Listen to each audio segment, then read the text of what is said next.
اعوذ باللہ من الشیطان الرجیم بسم اللہ الرحمن الرحیم۔ کیا ہوگا؟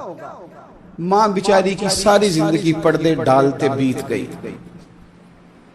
ابا نے آ کے پوچھا کہاں گیا وہ کہتی ادھر ہی تھا، مجھے بتا کے کہ ابھی آ جائے گا، وہ مجھے کہہ گیا تھا کہ میں نہیں ادھر ہی تھا، کچھ بھی نہیں، ایسی کوئی بات ہی نہیں۔ ساری زندگی پردے ڈالتے بیت گئی۔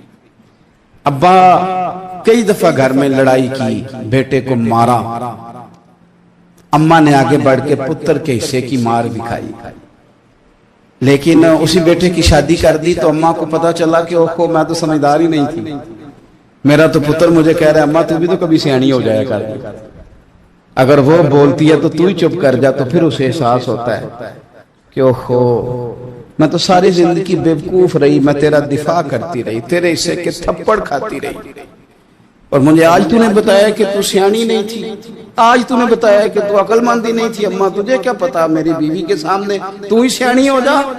وہ ٹوٹ جاتی ہے، بکھر جاتی ہے، وہ کبھی پلٹ کے دیکھتی ہے تو اسے بڑے سارے زخم تازے ہو کے دکھائی دیتے ہیں، وہ یار میں ہی سیانی نہیں تھی۔ سنو نا، امام حسن رضی اللہ تعالیٰ عنہ فرماتے ہیں امام حسن نے کوئی لمبا وقت نہیں اپنی والدہ کے ساتھ گزارا، چھوٹے تھے تو سیدہ فاطمہ الزہرا رضی اللہ تعالیٰ عنہ وصال کر گئیں، پر شیر خدا کے پتر کی بات دیکھیں، امام حسن کہتے ہیں لوگوں میں جب تھوڑا سا باشعور ہوا اور مجھے چیزیں تھوڑی سی دکھائی دینے لگی تو میں نے کبھی اپنی اماں کے ساتھ ایک پلیٹ میں کھانا نہیں کھایا تھا۔ حضور ساری دنیا کھاتی ہے تو آپ نے کیوں نہیں کھایا؟ تو فرماتے ڈر لگتا تھا کہ کہیں ایسا نہ ہو کہ جس لقمے کی طرف میری ماں اپنا ہاتھ بڑھائے کہیں میں نہ اٹھا لوں، بے ادبی نہ ہو جائے، ڈر لگتا تھا۔ میں نے یہاں تک بھی نا، کیونکہ ماں تو ماں ہوتی ہے، میں نے یہاں تک بھی ماں کا احترام کیا، روٹی کھانے میں بھی تقدیر نہیں کی۔ یہاں ماں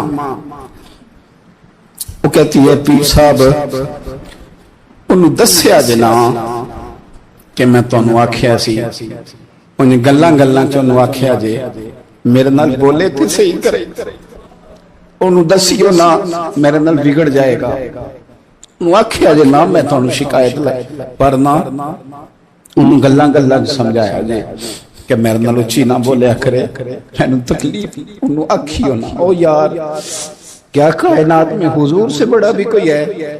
لیکن حضرت حلیمہ سعدی آئی ہیں تو کیا میرے نبی اٹھ کے کھڑے نہیں ہو گئے؟ حضور نے اکرام دیا تو اکرام دینے سے قد بڑا ہوتا ہے، چھوٹا تو نہیں ہوتا۔ خدا را اپنے بڑوں کا اکرام کرنا سیکھیں۔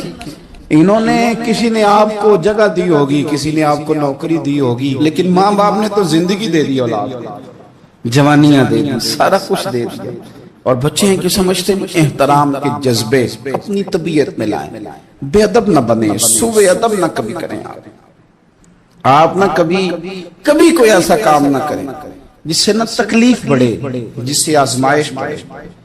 آپ احترام والے رہیں گے تو خود بھی سجے سنورے نکھرے رہے۔ اپنے بزرگوں کو پہل کریں، بزرگوں کی طرف، یعنی آپ گھر کے اندر چھپا کے سیب اپنے کمرے میں نہ لے کے جائیں، چھپا کے چیزیں نہ رکھیں، بلکہ پہل کریں بوڑھے ابا سے، پہل کریں اپنی والدہ سے، وہاں سے آغاز کریں، آپ دیکھیں برکتیں کتنی ہوتی ہیں۔ میں کچھ باتیں مجھے لطف دیتی ہیں، میرے کچھ سنگی ہیں، 3 بھائی ہیں کٹھے، مجھ سے بیعت ہیں، میرے ساتھ بڑا پیار کا رشتہ ہے، تو کبھی کبھی نہ خدمت کرنے کا دل کرتا ہے ان میں سے کسی کا کہ چلیں حضرت صاحب آئے ہیں تو ہم کچھ نذرانہ پیش کریں، تو اپنے بڑے بھائی کو وہ تھماتے ہیں کہ جناب آپ یہ کام کریں۔ اللہ تعالیٰ کا شکر ہے میری جیب کام ہی خالی رہتی ہے، اس کا فضل رہتا ہے، لیکن وہ پیسے لینے سے زیادہ یا تحفہ لینے سے زیادہ یا پھول پکڑنے سے زیادہ اس بات کی مجھے خوشی ہوتی ہے کہ کتنے نرالے ہیں، بڑے کو آگے لگاتے ہیں تو برکت تو حاصل کرتے ہیں، اس لیے کہ برکتیں ہمیشہ بڑوں سے ہوتی ہیں، بڑوں سے ہمیشہ برکتیں۔ یہ پھول کا تحفہ بڑے بھائی کو دے کے جب آگے کیا جاتا ہے تو میرے دل کو اچھا لگتا ہے، مجھے قرار آتا کہ یار یہ لہجہ ٹھیک ہے، یہ انداز یہ ٹھیک ہے، اپنے بڑوں کو آگے رکھیں، بڑوں کو کلام کرنے کا موقع پہلے دیں، گھر میں کوئی چیز لائیں تو تقدیم کریں۔ ہمارے ہاں نا اب جو استادی شاگردی آئی ہے نا، یہ بڑی خطرناک ہے۔ ہمارے ایک قاری صاحب تھے، ایک مدرسے میں پڑھاتے تھے، بڑا مارا کرتے تھے، اور میں انہیں مذاق بھی کرتا تھا، کبھی کبھی عذرائے محبت مزاح کرتا تھا۔ میں ان سے کہتا تھا قاری صاحب آپ شاید مار کھا کے پڑھیں اس لیے بچوں سے بدلہ لیتے ہیں۔ تو کچھ دن پہلے، کچھ عرصہ پہلے ملاقات ہوئی تو میں ان کے ادارے کے قریب سے گزر رہا تھا، تو میں نے ان کا نا وہ ڈیسک وغیرہ چیک کیا، تو ان کے پاس نا چھوٹی علیحدہ ہوتی تھی، پائپ دو قسم کے علیحدہ ہوتے تھے، پانی والا علیحدہ اور گیس والا علیحدہ، بڑا مارتے تھے بچوں کو۔ مجھے بھی اختلاف تھا اس بات سے، میں ان کو گزارش بھی کرتا تھا۔ تو میں گیا تو وہ جس طرح وہ خیر استاد کمال کے تھے، انہوں نے بڑے کامیاب حافظ تیار کیے، اور ویسے بھی بندہ بڑا بااصول، بڑے اچھے، بڑے نفیس۔ میں نے ان سے کہا کہ وہ خیر ہے، چھوٹیاں چھوٹیاں کدھر گئیں آپ کی؟ کہنے لگے حضرت صاحب نہ شاگرد رہے، نہ استاد رہے، نہ وہ ماں باپ رہے۔ کہنے لگے پتہ نہیں 2-4 سالوں میں کیا ہوا ہے۔ تو میں نے کہا آپ کو تو کوئی منع کاری نہیں، میں نے کئی دفعہ سمجھایا تھا، آپ باز نہیں آتے۔ کہتے تھے اب آ گیا ہوں، اس لیے کہ ایک کو چھڑی مار رہے ہوتے ہیں تو دوسرا ساتھ ویڈیو بنا رہا ہوتا ہے۔ پہلے طالب علم اس طرح کی توہین کا رویہ استادوں کے ساتھ نہیں کرتے تھے، وہ کہتے تھے جیسے بھی ہے فیض استاد سے لینا ہے۔ اب آپ ذرا گھور کے دیکھیں تو کہتے ہیں لاؤ کتابیں، جا رہا ہوں بڑے مدرسے، بڑے کالج، بڑے اسکول۔ میں نے اپنی زندگی میں دیکھا کہ ہمارے بڑے کہتے تھے، کبھی گھر کے بتاتے ہیں نا استاد جی نے مارا ہے، تو کہتے تھے کسی غلطی سے مارا ہوگا، اور اس طرح کے سخت لفظ بولتے تھے کہ ہمیں لگتا تھا کہ ہمارے بزرگ ہمارے ساتھ زیادتی کر رہے ہیں۔ وہ کہتے تھے کہ مینوں ہڈیاں چاہیے نے پڑھیا ہو رہے، یہ لفظ کہتے تھے میرے ابا جی، میری اماں، ہڈیاں دیا جی سانوں پر دیا جی پڑھیا۔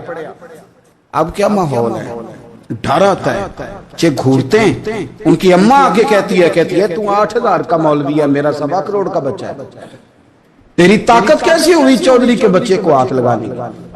اتنی تیری جرت کہ میں نے میرے بیٹے کو ہاتھ لگایا؟ کروں گی نا کل بندے اکٹھے، تیری کراؤں گی چھوٹی مسجد سے، تو اتنی تیری طاقت کہ تو میرے بچے کو مارے۔ ہم نے نا پرموٹ کی چیزیں، پرموٹ۔ حضرت خواجہ حسن بصری رحمت اللہ علیہ فرمایا کرتے تھے ادب نہ ہو تو علم آ ہی نہیں سکتا، اس لیے کہ کتابیں رہنمائی کرتی ہیں، کتابوں کی ترجمانی تو استاد نے کرنی ہے۔ تو اگر آپ وہ احترام ہی نہیں ہے، وہ طبیعت ہی نہیں ہے، وہ ذوق ہی نہیں ہے، سیکھنے کا وہ خاص جذبہ ہی نہیں ہے۔ ہمارے صاحب رحمت اللہ علیہ فرمایا کرتے تھے بہت سارے لوگ بڑے بڑے درویشوں کے پاس جا کے خالی آتے ہیں۔ حضور کیوں؟ فرماتے تھے اس لیے کہ کشکول سیدھا نہیں کرتے، پیالہ سیدھا نہ ہو تو خیرات آیا نہیں کرتے، ادب نہیں کرتے، احترام نہیں کرتے، پیالہ سیدھا نہیں کرتے۔ پیالہ سیدھا نہ ہو تو وہ تو جو دینا ہو وہ بھی نیچے گر جاتا ہے۔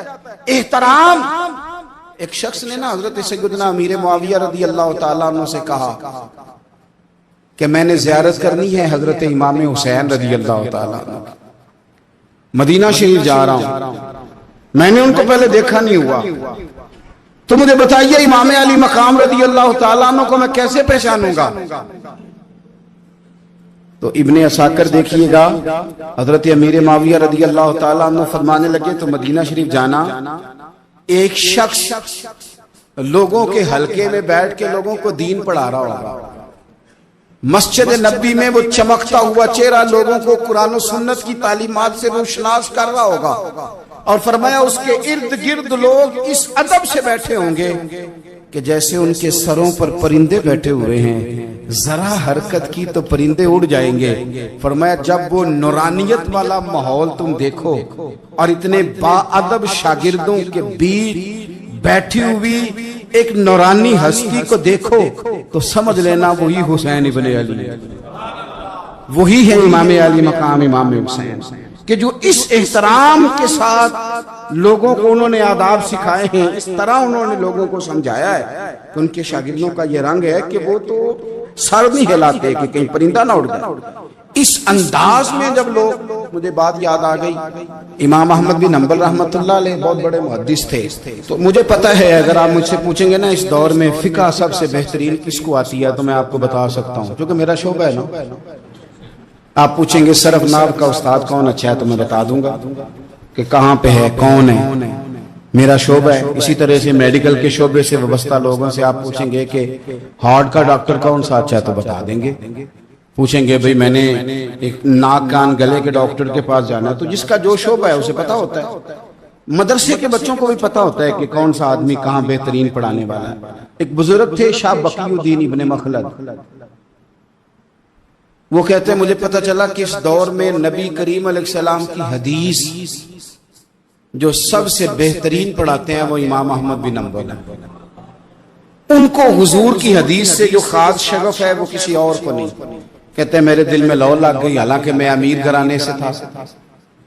میں کشتی میں بیٹھا امام احمد بن حنبل کے پاس آنے کے لیے، رشتے میں طوفان آ گیا، کشتی ہچکولے کھانے لگی. کسی طریقے سے ایک جزیرے کے ساتھ جا کے کشتی لگی، ٹوٹ گئی، بکھر گئی. میں جزیرے پہ اتر گیا، اور بھی کئی لوگ تھے.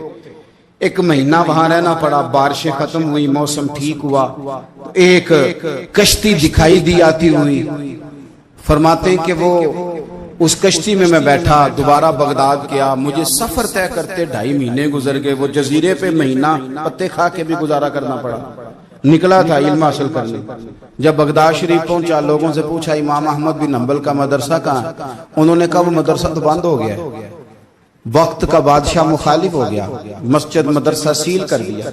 امام صاحب کہاں ہیں؟ کہا گھر کے اندر قید ہیں. ان کے گھر کو سب جیل بنا دیا، چاروں جانب پولیس کھڑی ہے. اور ویسے بھی بغداد میں کرفیو، ہر چوک چوراہے میں پولیس والے کھڑے. شاہ بقی الدین کہتے ہیں اتنا کچھ سننے کے باوجود بھی میرا جذبہ ٹھنڈا نہیں ہوا. وہ مہینے میں سفر کی صحبتیں، گو سنا تھا کہ آستانہ یار دور ہے، پر ہم نے بھی ٹھان لی تھی کہ جانا. وہ سنا تھا کہ آستانہ یار دور ہے، پر ہم نے یہ ٹھان لی تھی کہ جانا ضرور ہے. کہتے پہنچ گئے. اب پتا چلا کہ کرفیو ہے، سڑکوں پہ پولیس کھڑی ہے، گلیوں میں چوکوں چوراہوں میں پہرے ہیں. امام صاحب تک تو جا کوئی نہیں سکتا. کہتے میں نے ایک شخص کی منت کی، میں نے کہا کسی طریقے گاڑی بتا. کہنے لگا میں اشارہ بھی نہیں کر سکتا، سخت حالات. وہ کوئی طریقہ. میں نے جب زیادہ تڑپ کے کہا تو وہ شخص کہنے لگا میں ان کے گھر کے قریب تجھے لے جاؤں گا، گزرتے وقت صرف آنکھ کا اشارہ کروں گا. کہتے میں نے کہا یہ بھی ٹھیک ہے. ان کے گھر کے تیری تلاش میں پھرے نا ہم جنگل پہاڑ اور دشت. ان کے دروازے کے قریب اس نے اشارہ کیا. شاہ بقی الدین کہتے ہیں کہ میں گھر دیکھ کے آ گیا واپس. اب میں سوچنے لگا کہ کیسے امام صاحب تک پہنچنا ہے. بڑی تجویزیں سوچی، بڑی تجویزیں. کام والا بن جاؤں، پھیری لگانے لگ جاؤں. پھر سوچا کہ اگر میں کچھ بیچوں گا ریڑھی پہ رکھ کے تو کوئی خریدنے نکلے گا، کوئی نہیں نکلے گا. کس طرح کروں، کیا کروں؟ بڑی سوچیں. بالآخر میں نے طے کیا. اللہ اکبر. میں نے نہ کپڑے پھاڑ لیے، امامہ اتار دیا. فرماتے ہیں کہ ایک پیالہ مٹی کا خرید کے گلے میں رسی سے باندھ لیا، اور امام احمد بن حنبل کی 3 گلیوں پیچھے میں نے دروازہ صدا لگانی شروع کی. فقیر ہوں، اللہ کے نام پہ لینے آیا ہوں. کہتے ہیں ایک ایک دینار مانگتے مانگتے مانگتے مانگتے آزم یار منون دی خاطر اساں کی پیش وٹائے. کہتے ہیں مانگتے مانگتے نا میں امام احمد بن حنبل کے دروازے تک آیا. امیر گھر کا بچہ تھا، بڑے پیسے جیب میں ہوتے تھے. امام کے دروازے پہ صدا لگائی، کوئی ہے اللہ کے نام پہ دینے والا؟ کہتے ہیں وہ نور بھرا دروازہ کھلا. ایک گورے مکھڑے والا، سفید داڑھی والا، سونے امامے والا، چمکدار آنکھیں، نورانی شباہت. کہتے امام احمد بن حنبل باہر آئے، اور جیسے ایک دینار میرے پیالے میں ڈالنے لگے تو میں نے ہاتھ چوم کے کہا سونیا تیرے قربان جاؤں، میں دینار لینے نہیں آیا، محمد عربی کی حدیثیں سننے آیا.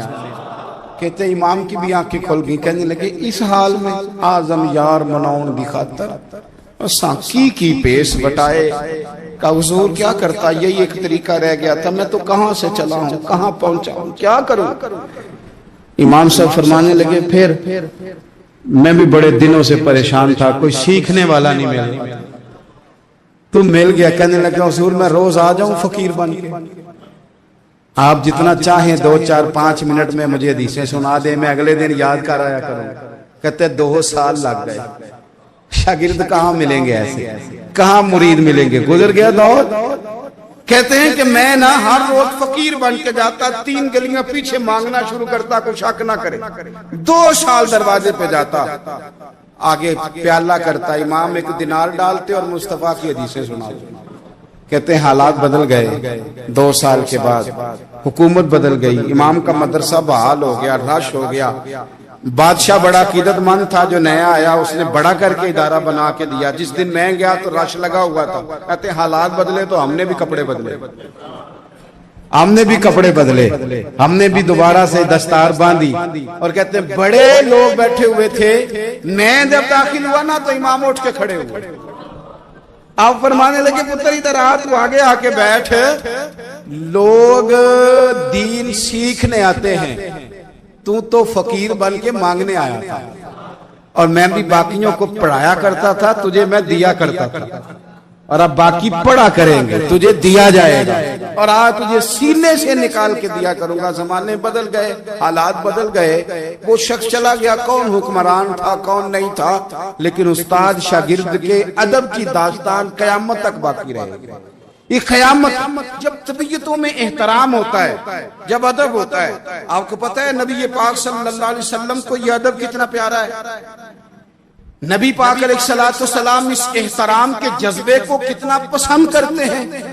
اللہ کے پیارے رسول صلی اللہ تعالی علیہ وسلم اس جذبہ احترام سے کتنے راضی ہوتے ہیں۔ حضور کس قدر زیادہ چاہتے ہیں کہ میری امت ادب والی بنے۔ نبی پاک علیہ السلام ادب والے لوگوں کے بارے میں اتنے راضی ہیں، اتنے راضی ہیں، اتنے خوش ہیں، حضور اتنا نوازتے ہیں۔ میں نے یہ حدیث پڑھی تو یوں لگا کہ جیسے روح وجد کرنے لگی ہے۔ بہقی میں امام بہقی نے لکھی ہے، اللہ کے پیارے رسول علیہ السلام فرماتے ہیں جو چھوٹے پر شفقت کرے اور بڑے کا احترام کرے، اللہ اسے جنت میں میری سنگت عطا فرمائے گا۔